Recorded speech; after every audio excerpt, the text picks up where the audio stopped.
Bonjour tout le monde. Dans cette vidéo, je vais vous présenter le logiciel Excel. Excel sert principalement à effectuer des calculs numériques, de la représentation graphique ou encore de l'analyse de données. Quand on ouvre un nouveau fichier Excel, on a l'affichage suivant. Tout en haut, on a le ruban avec les différents menus. Par exemple, dans le menu Accueil, on a tout ce qui concerne la mise en forme du texte des cellules, les bordures, les couleurs.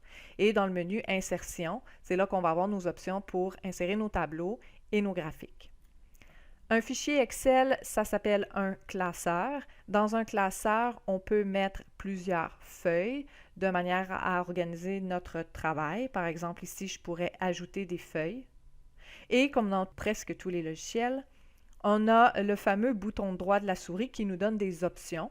Donc, si je clique sur une feuille avec le bouton droit de la souris, j'ai des options de la feuille. Par exemple, je pourrais la supprimer ou la renommer. Dans une feuille, il y a des cellules découpées sous forme de quadrillage. Chaque cellule a une adresse qui contient une lettre pour la colonne et un chiffre pour la ligne. Par exemple, ici, je suis dans la cellule B3. Donc, on voit l'adresse des cellules dans lesquelles on se trouve ici. Dans une cellule, on peut mettre des valeurs numériques, du texte ou encore des formules. Par exemple, ici, je pourrais taper tout simplement du texte. En appuyant sur Entrée, on valide. Si j'ai fait une erreur et que je désire modifier le contenu de la cellule, je peux soit double-cliquer sur la cellule pour modifier mon texte ou encore aller dans la barre de formule ici pour aller faire mes modifications. On peut également écrire des valeurs numériques dans Excel, par exemple 1, 2, etc. On a une fonctionnalité assez intéressante dans Excel qui est le remplissage automatique. À partir du moment où on a au moins deux valeurs, si je sélectionne ici mes deux valeurs et que j'utilise ce qu'on appelle le petit carré ici, la poignée de recopie, qu'est-ce qu'on remarque?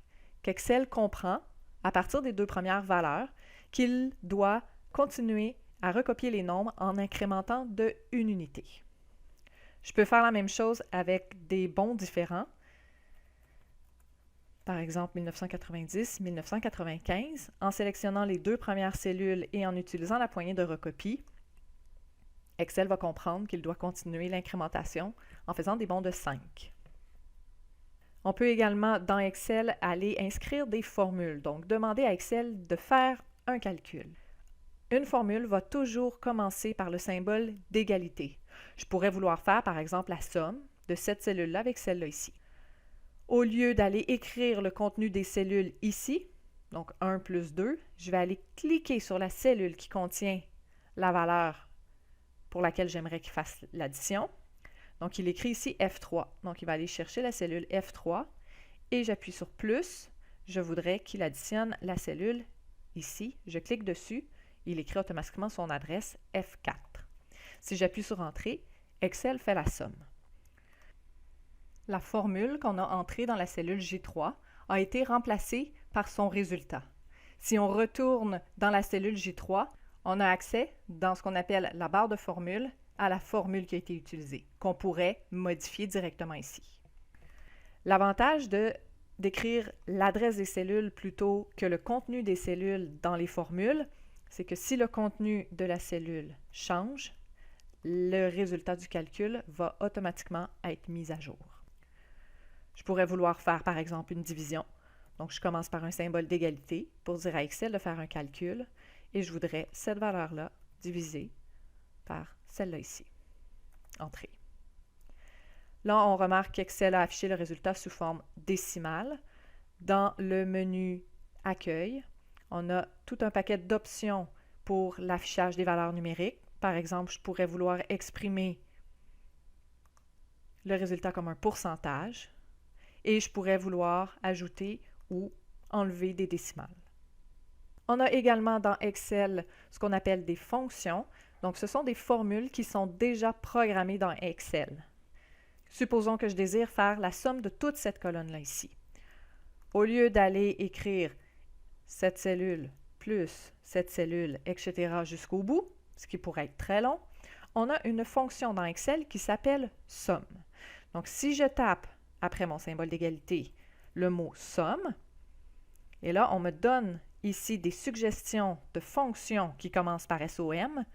je peux aller sélectionner directement dans la liste la fonction qui m'intéresse, donc faire la somme d'une plage de cellules, donc la première ici. Je double-clique. Il y a une parenthèse qui s'ouvre. À l'intérieur, on demande des arguments. Donc la fonction somme a besoin de savoir quel nombre Excel doit additionner. On pourrait sélectionner les nombres un par un séparés par des points-virgules, ou encore on peut aller sélectionner la plage de cellules. Donc j'aimerais qu'il additionne tous ces nombres. La manière qu'Excel écrit une plage de cellules, de H3 jusqu'à H15, donc avec la notation des 2 points. Une fois que j'ai terminé de sélectionner les données, on ferme la parenthèse et on appuie sur Entrée. C'est sûr que pour utiliser les fonctions dans Excel, on doit connaître les fonctions disponibles dans Excel. À force de les utiliser, on finit par les connaître. Sinon, on a dans le menu Formule tout un paquet de formules qui sont triées par sujet. Par exemple, on pourrait vouloir arrondir un nombre ou calculer le cosinus d'un nombre. Pourquoi pas?